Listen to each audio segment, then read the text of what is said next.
സീറ്റുകൾ കിട്ടുക എന്നുള്ളതിന് വേണ്ടി കണക്ക് കൂട്ടുന്നു.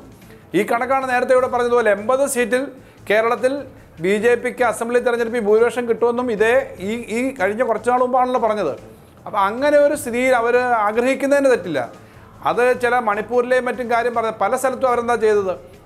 ഉത്തരാഖണ്ഡിൽ ഉൾപ്പെടെ അവിടുത്തെ കോൺഗ്രസിൻ്റെ നിരവധി MLAമാരെ കാലുമാറ്റി നേരെ BJPയിലേക്ക് കൊണ്ടുപോയി BJP തീർത്തിട്ട് അവരുമായി കണ്ടസ്റ്റ് ചെയ്യുക എന്നുള്ള നിലയിലൊക്കെയുള്ള സമീപനം എടുത്തത്. ആ തരത്തിലുള്ള ഗെയിം പ്ലാനുകൾ അവർക്കുണ്ടാവും. പക്ഷേ ഇന്ത്യയിലെ ജനങ്ങൾ കൂടുതൽ കാര്യങ്ങൾ മനസ്സിലാക്കിക്കൊണ്ടിരിക്കുകയാണെന്നാണ് ഞങ്ങൾ വിശ്വസിക്കുന്നത്. അതുകൊണ്ട് അവരുടെ അവകാശവാദത്തെ പറ്റി അങ്ങ് ആക്രമിച്ച് പറയേണ്ട കാര്യമൊന്നുമില്ല. മറ്റു പാർട്ടികളിൽ നിന്ന് നേതാക്കളെ അടർത്തി മാറ്റുവാനുള്ള തന്ത്രം വടക്കേ ഇന്ത്യൻ സംസ്ഥാനങ്ങളിൽ BJP പയറ്റി വിജയിച്ചതാണ്. കേരളത്തിൽ ഈ തന്ത്രം നടപ്പിലാകില്ല എന്ന് CPMന് ഉറപ്പിച്ച് പറയാൻ കഴിയുമോ? കേരളത്തിൽ കോൺഗ്രസിൽ നിന്നൊരു 3-4 പേര് ഉടൻ തന്നെ അങ്ങോട്ട് പോകുമെന്നൊരു പ്രഖ്യാപനം അവർ നടത്തി.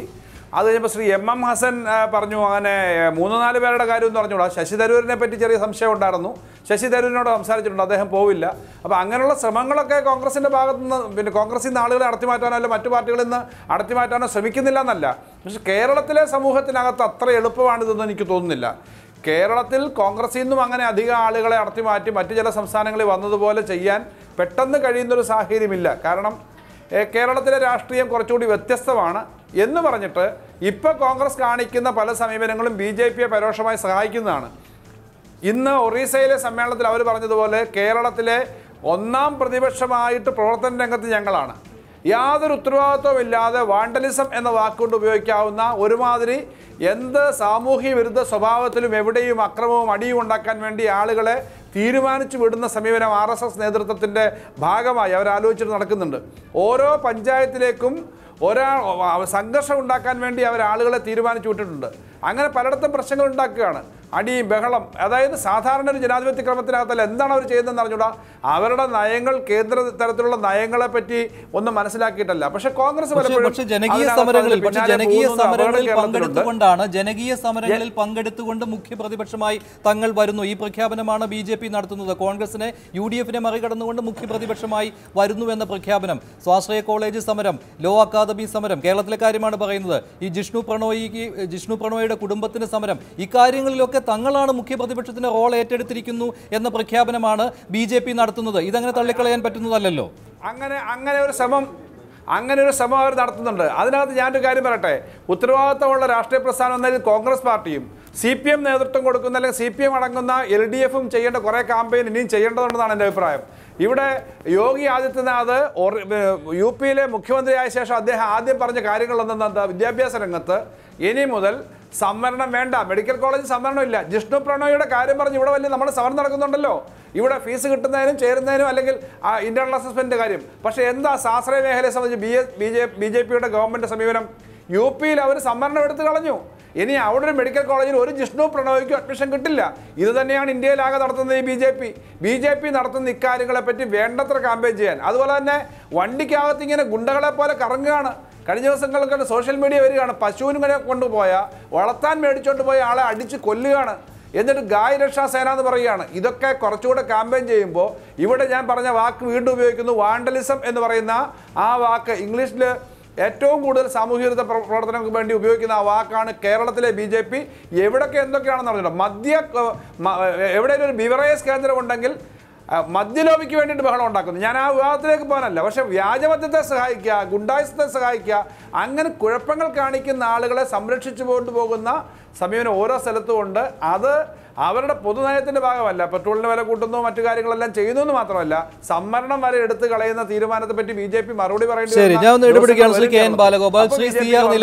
ആത്മവിമർശനാത്മകമായി ചിന്തിച്ചാൽ പോലും BJP മുഖ്യ പ്രതിപക്ഷമായി വരുന്നത് അത് ശ്രദ്ധിക്കേണ്ട ഒരു കാര്യം തന്നെയല്ലേ?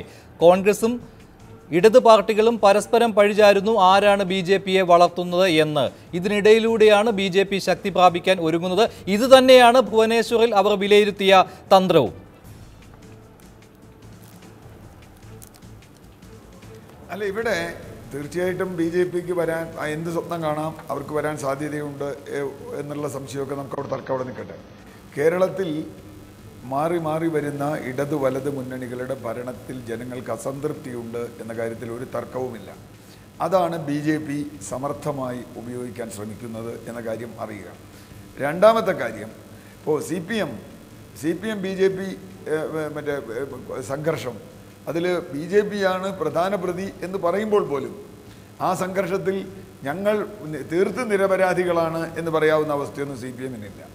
കാരണം ആ അക്രമത്തിൽ ഒരു പങ്ക് CPM-നുമുണ്ട് എന്ന് ഇവിടുത്തെ പൊതുസമൂഹം വിശ്വസിക്കുന്നുണ്ട്. അതുകൊണ്ട് ആ അക്രമത്തിലൂടെ, ഫാസിസത്തിലൂടെ BJP-യെ നേരിടാൻ പറ്റില്ല. കാരണം BJP ഫാസിസ്റ്റാണ്. ഫാസിസത്തെ ഫാസിസത്തിലൂടെ നേരിടാൻ പറ്റില്ല, അക്രമത്തിലൂടെ നേരിടാൻ പറ്റില്ല എന്ന് വിശ്വസിക്കുന്ന ആളുകളാണ് ഞങ്ങളൊക്കെ. കാരണം ഇപ്പോൾ ഡൽഹിയിൽ BJP-യെ തോൽപ്പിക്കാൻ കഴിഞ്ഞുവെങ്കിൽ അതിന് കാരണം ഒരു ഫാസിസത്തിലൂടെയല്ല, ഒരു തുള്ളി ചോര പോലും ഇല്ലാതെയാണ് ആം ആദ്മിക്ക് കഴിഞ്ഞത്. ഞാൻ പറഞ്ഞത് കേരളത്തിലും CPM-നെ പോലെയുള്ള കക്ഷികൾ തീർച്ചയായും കുറെ കൂടി ഇക്കാര്യത്തിൽ ശ്രദ്ധിക്കണം എന്നാണ് ഒരു കാര്യം. അല്ലെങ്കിൽ അത് അപകടകരമാണ്. കാരണം ഹിംസയിലൂടെയാണ് BJP വളരുക. അപ്പോൾ ഹിംസയ്ക്ക് ഹിംസ മറുപടി വന്നാൽ അവർക്കത് ഗുണകരമായിരിക്കും എന്നാണ്.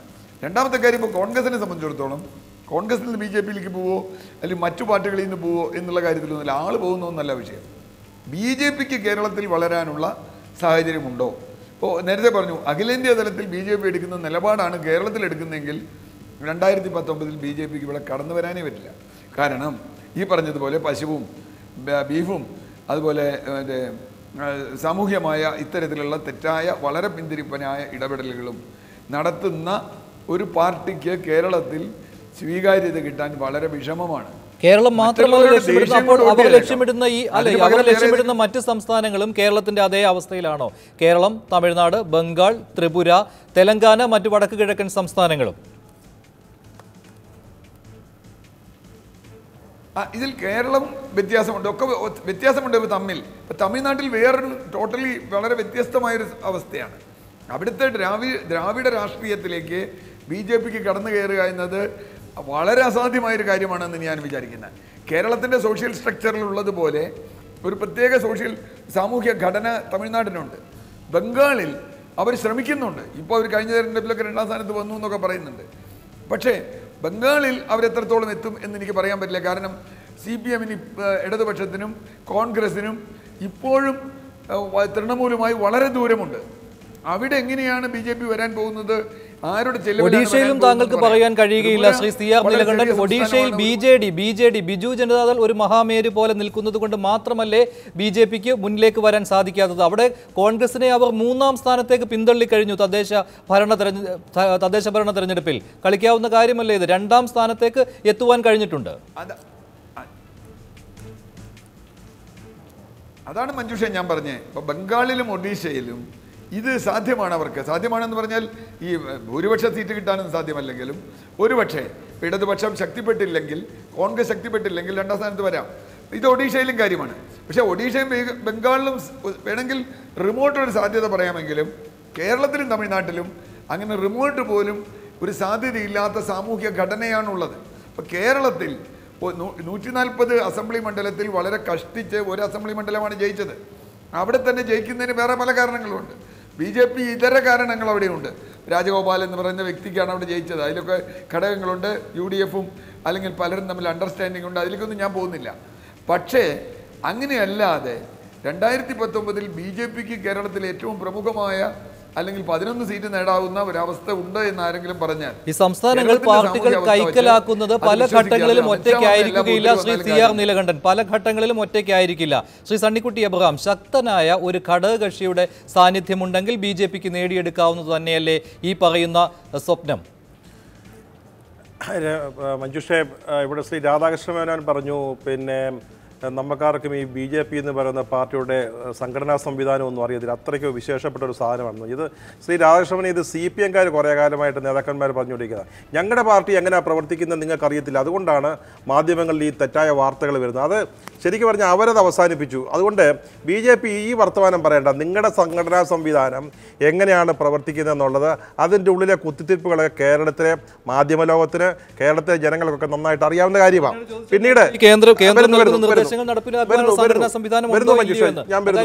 വരുന്ന മഞ്ജുഷേ, അതുപോലെ തന്നെ കേന്ദ്രം എന്തോ ഇവിടെ ചെയ്യുന്നു, ഇതൊന്നും വലിയ പിന്നെ ഔദാര്യമൊന്നുമല്ല. നാഷണൽ ഹൈവേക്ക് പണം നൽകുന്നത്, ചങ്ങനാശ്ശേരി റെയിൽവേ സ്റ്റേഷൻ മെച്ചപ്പെടുത്തുന്നത്, ഇതൊന്നും BJP കേരളത്തിൽ നൽകുന്ന ഔദാര്യമാണെന്നൊന്നും കരുതണ്ട. കേരളത്തിന്റെ ശത്രുത കാണിച്ചു എന്ന് പറഞ്ഞതിനുള്ള അദ്ദേഹത്തിന് മറുപടി. ചങ്ങനാശ്ശേരി എന്നാണ് ആ റെയിൽവേ സ്റ്റേഷന്റെ വികസനം തുടങ്ങിയത് നമുക്കറിയാം.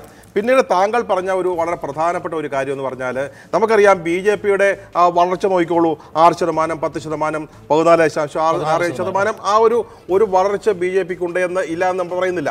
ഇവിടെ RSS ആണ് കഴിഞ്ഞ പാർലമെന്റ് തെരഞ്ഞെടുപ്പിൽ BJPക്ക് വേണ്ടി, അല്ല BJP നേതാക്കന്മാരുടെ മിടുക്കൊന്നുമല്ല, RSSന്റെ കേഡർ സ്വഭാവത്തിൽ പ്രവർത്തിക്കുന്ന സംഘപ്രവർത്തകർ കൃത്യമായി രംഗത്തിറങ്ങിയത് കൊണ്ടാണ് കഴിഞ്ഞ പാർലമെന്റ് തെരഞ്ഞെടുപ്പിൽ, കഴിഞ്ഞ നിയമസഭാ തെരഞ്ഞെടുപ്പിൽ ഒരു സീറ്റെങ്കിലും ലഭിക്കാൻ സാധിച്ചത്, അല്ലെങ്കിൽ 14.65% എത്താൻ സാധിച്ചത്. മഞ്ജുഷിന് അറിയാമായിരിക്കും, ഇന്ത്യയിൽ ഏറ്റവും കൂടുതൽ ശാഖകളുള്ള സംസ്ഥാനമാണ് കേരളം. കഴിഞ്ഞ കുറേ വർഷങ്ങളായിട്ട് 5000 ശാഖകൾ, ഒരുപക്ഷെ UP 8 മേഖലകളായിട്ട് തിരിച്ചൊരു 8000 ശാഖകളുണ്ട്. അത് കഴിഞ്ഞാൽ ഏറ്റവും കൂടുതൽ ശാഖകൾ ഒരു സംസ്ഥാനത്തുള്ളത് കേരളത്തിലാണ്. എന്നിട്ട് പോലും കഴിഞ്ഞ എത്രയോ തെരഞ്ഞെടുപ്പുകളായിട്ട് BJPക്ക് എന്ത് നേട്ടമാണ് ഉണ്ടാക്കാൻ സാധിച്ചത് എന്നുള്ളത് BJP കൃത്യമായിട്ട് ആലോചിക്കേണ്ട കാര്യങ്ങളാണ്. അതുപോലെ തന്നെ കേരളത്തെ ശത്രു സംസ്ഥാനമാക്കി ഈ നിലപാടുകൾ, ഇവിടെ നേരത്തെ ശ്രീ നീലകണ്ഠൻ പറഞ്ഞ പോലെ, ബാലഗോപാലൊക്കെ പറഞ്ഞ പോലെ, കേരളത്തിൽ ഈ പാർട്ടിയുടെ കേന്ദ്ര നിലപാടുകൾ, കേന്ദ്ര നയങ്ങൾ, കേന്ദ്രം എടുക്കുന്ന നയങ്ങൾ, ബീഫ് പോലെയുള്ള കാര്യങ്ങൾ, അല്ലെങ്കിൽ നേരത്തെ പറഞ്ഞതുപോലെ സംവരണം പോലുള്ള കാര്യങ്ങൾ, ഇവിടെ ഇന്നലെ ഭുവനേശ്വറിൽ ഇന്ന് പ്രധാനമന്ത്രി പറഞ്ഞത് മുസ്ലിം സമുദായത്തിലെ പിന്നക്കക്കാർക്ക് വേണ്ടി പ്രവർത്തിക്കുക, അവിടുത്തെ സ്ത്രീകളുടെ നന്മയ്ക്ക് വേണ്ടി പ്രവർത്തിക്കും. മുസ്ലിങ്ങളടക്കമുള്ള ആളുകളുടെ സംവരണം UPയിൽ റദ്ദാക്കിയതിന് ശേഷമാണ് ഇത് പറയുന്നവർക്കണം. ബീഫ് പോലെയുള്ള പ്രശ്നങ്ങൾ നമ്മൾ കണ്ടുകൊണ്ടിരിക്കുക. ഇവിടെ നേതാക്കന്മാരുടെ ഒരു പ്രശ്നമാണ്. ഞാൻ താങ്കൾ ചോദിച്ചതിലേക്ക് വരുന്നതിന് മുമ്പായിട്ട്, കേരളത്തിൽ നേതാക്കന്മാരെ അടർത്തി മാറ്റാൻ, മറ്റ് പാർട്ടികളിൽ നിന്ന് നേതാക്കളെ അടർത്തി മാറ്റുന്ന തന്ത്രം BJP ആലോചിക്കുക. കാരണം ഇവിടെ വടക്കൻ സംസ്ഥാനങ്ങളിൽ വിജയിച്ചതാണ്. അല്ല, ഇതിപ്പോൾ പണ്ട് നടക്കുന്നതാണ്. തെരഞ്ഞെടുപ്പുകൾക്ക് മുമ്പ് വിജയിച്ചു നിൽക്കുന്ന പാർട്ടിയിലേക്ക് നേതാക്കളൊക്കെ പോകുന്നത് മറ്റു സംസ്ഥാനങ്ങളിൽ വളരെ പതിവാണ്. ഇവിടെ കേരളത്തിൽ മറ്റു പാർട്ടികളിൽ നിന്ന് നേതാക്കളെ അടർത്തി എന്തുകൊണ്ടാണ് അത് ചെയ്യുന്നത്? ഇവിടെ കൃത്യമായൊരു നേതൃത്വം, ശക്തമായൊരു നേതൃത്വം. നമുക്കറിയാം, കഴിഞ്ഞ പാർലമെന്റ് അസംബ്ലി തെരഞ്ഞെടുപ്പിലെ സ്ഥാനാർത്ഥികളുടെ ലിസ്റ്റ് നോക്കൂ, 5 or 6 ആളുകൾ അവർ പാർലമെന്റിൽ മത്സരിക്കും, അടുത്ത പോകാൻ നിൽക്കുന്നത് എന്നുമുണ്ട്. എങ്ങനെ അടർത്തി മാറ്റുന്നു എന്ന് മാത്രമല്ല, അങ്ങോട്ട് പോകാൻ തയ്യാറെടുക്കുന്നു. നമുക്ക് കാണാം അത് ആരാണ്. ഞാൻ പോകില്ല എന്ന് പറയാം, കാരണം ഓരോരുത്തരെ പറ്റി പറയാൻ ഞാനാണ്. നമുക്കത് കാണാം. പക്ഷേ ഇവിടെ പോകാൻ നിൽക്കുന്ന ഒരു അടർത്തി മാറ്റാനുള്ള ശ്രമം, കാരണം കൃത്യമായ നേതൃത്വമില്ല. BJPക്ക് നമ്മുടെ CK ജാനു പോലൊരു നേതാവ് വേണം. CK ജാനു കഴിഞ്ഞ ദിവസം NDAയുടെ യോഗത്തിൽ പറഞ്ഞു, അവരുടെ മുഖത്ത് നോക്കി, മോഡി അടക്കമുള്ള നേതാക്കളുടെ മുഖത്ത് നോക്കിയപ്പോൾ, നിങ്ങളുടെ ഈ ബീഫും ഈ നയം കൊണ്ട് കേരളത്തിൽ വന്നാൽ വോട്ടും കിട്ടില്ല, സീറ്റും കിട്ടില്ല എന്ന് പറഞ്ഞു. അങ്ങനെ പറയാൻ പറ്റുന്ന നേതാക്കൾ വേണം. ഇവിടുത്തെ നേതാക്കളെ കൃത്യമായിട്ട് പറഞ്ഞു പഠിപ്പിച്ചിരിക്കുക, കേരളത്തിൽ നമുക്ക് ഇത്തവണ 11 സീറ്റ് നേടാമെന്നുള്ളത്. ഇതൊരു വ്യാമോഹമാണ്, അല്ലെങ്കിൽ സ്വപ്നമാണെന്നതിനപ്പുറം ശക്തമായ ഒരു സഖ്യകക്ഷിയുടെ നമുക്കറിയാമല്ലോ, ഒരു പ്രമുഖ സഖ്യകക്ഷി, ചിലപ്പോൾ ഒരു പ്രമുഖ സഖ്യകക്ഷിയെ കിട്ടുവാനുള്ള സാധ്യത BJP തന്നെ തേടുന്നുണ്ട്. തുറന്നു പറയാമെങ്കിൽ കേരള കോൺഗ്രസ് എമ്മിന്റെ കാര്യത്തിൽ അവരൊരു സ്വപ്നം വെച്ച് പുലർത്തുന്നുണ്ട്. അവരെ പിടിക്കുക എന്ന ഉദ്ദേശം കൂടെ ഉണ്ട്. അവർക്കൊരു പ്രതീക്ഷ കൊടുക്കുക, അതുപോലുള്ള പാർട്ടികൾക്ക് പ്രതീക്ഷ കൊടുക്കുക. ഞങ്ങൾ 11 സീറ്റ് നേടാൻ പോകുമ്പോൾ 12ാമത്തെ കോട്ടയം സീറ്റും കൂടെ താങ്കൾക്ക് കിട്ടും എന്നുള്ള പ്രതീക്ഷ കേരള കോൺഗ്രസ് പോലൊരു പാർട്ടിക്ക് കൊടുക്കാൻ ഇവർ ഈ തന്ത്രത്തോട് ശ്രമിക്കുന്നുണ്ടാവും. കഴിഞ്ഞ അസംബ്ലി തെരഞ്ഞെടുപ്പിൽ ഇങ്ങനെ ഒരു ശക്തമായ പാർട്ടി ഉണ്ടായിരുന്നല്ലോ, BDJS. അടുത്ത കാലത്തുണ്ടായ പാർട്ടിയാണെങ്കിലും കേരളത്തിലെ വലിയ സമുദായത്തെ പ്രതികരിക്കുന്ന ഒരു സമുദായ സംഘടനയുടെ പേട്രണേജ് ഉള്ള ഒരു പാർട്ടി. അതുകൊണ്ടാണ് BJPക്ക് 10.63% വോട്ട് കഴിഞ്ഞ അസംബ്ലി തെരഞ്ഞെടുപ്പിൽ കിട്ടിയപ്പോൾ NDAക്ക് മൊത്തത്തിൽ 14.65% വോട്ട് കിട്ടിയത്. പിന്നീട് കേരള കോൺഗ്രസ് വന്നാൽ നമ്മൾ നോക്കിക്കോളൂ, കേരള കോൺഗ്രസൂടെ വന്നാൽ താങ്കളത് കണക്കാക്കൂ, ഏതാണ് ഈ 11 സീറ്റുകൾ?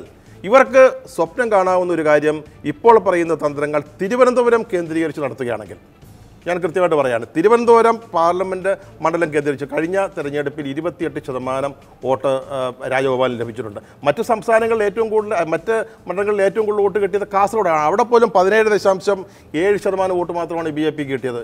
മഞ്ചേശ്വരത്ത് കഴിഞ്ഞ അസംബ്ലി തെരഞ്ഞെടുപ്പിൽ BJത്തോളം അടുത്തെത്തിയ K. സുരേന്ദ്രന് കിട്ടിയ 17.7%. ഈ തിരുവനന്തപുരം കേന്ദ്രീകരിച്ച് താങ്കളുടെ പിന്നെ BJP ഈ 2 വർഷം മുമ്പ്, ഈ 2 വർഷക്കാലം ഒരു തന്ത്രം നടപ്പാക്കുകയാണെങ്കിൽ തിരുവനന്തപുരവും കാസർഗോഡും കടന്ന് മറ്റ് മണ്ഡലങ്ങളിലേക്ക് എന്തുകൊണ്ട് ഈ സ്വപ്ന സഞ്ചാരം നടത്തുന്നു? ഇപ്പോൾ ശക്തനായ ഒരു സഖ്യകക്ഷി ഉണ്ടാകും എന്ന ഒരു വലിയ വാഗ്ദാനം കേന്ദ്ര നേതൃത്വത്തിന്റെ മുന്നിൽ വെച്ചിട്ടുണ്ടോ? KM മാണിയുടെ കാര്യമാണ് ചോദിച്ചത്. നിലവിലുള്ള ഘടകകക്ഷികളെ തൃപ്തിപ്പെടുത്തുവാൻ കഴിയുന്നില്ല. അവർ BJPയുടെ അജണ്ടയെ പോലും ചോദ്യം ചെയ്യുന്നു ചെയ്യുന്ന ഒരു സ്ഥിതിവിശേഷമാണ്. പിന്നെ എങ്ങനെ കേരളത്തിൽ ഈ പറയുന്നത് പോലെ 0-ൽ നിന്നും 11-ലേക്കുള്ള വളർച്ചയുണ്ടാവുമെന്ന്? മഞ്ജുഷേ, ഞാനത് പറയാം. അതിനു മുമ്പ് ഒരു കാര്യം, ഇവിടെ സണ്ണിക്കുട്ടി BJPയുടെ സംഘടനയെക്കുറിച്ച് സണ്ണിക്കുട്ടിക്ക് അറിയില്ല എന്ന് പറഞ്ഞത് ഒരു ആക്ഷേപമായിട്ട് ഞാൻ അത് സൂചിപ്പിച്ചത് വളരെ കൃത്യതയോടെയാണ്. കാരണം കുമ്മനം രാജശേഖരൻ ഇതുമായി ഇതുമായി ചർച്ചയിലേക്ക് ഇനി പോകേണ്ട, കാരണം ആ അവസാനിച്ചതാണ്. പുതിയൊരു വിഷയം വന്നപ്പോൾ അതിന്റെ മറുപടി പറയൂ. 87-ൽ BJPയുടെ സ്ഥാനാർത്ഥിയായി തിരുവനന്തപുരത്ത് മത്സരിച്ച ആളാണ് കുമ്മനം രാജശേഖരൻ. അദ്ദേഹത്തിന് ഈ സംഘടനയുമായി ബന്ധമില്ല എന്ന് സണ്ണിക്കുട്ടി പറഞ്ഞാൽ സണ്ണിക്കുട്ടിയുടെ അജ്ഞത എന്നാ ഞാൻ പറഞ്ഞത്. ശരി, മറ്റൊരു കാര്യം, ഈ ഇന്ന്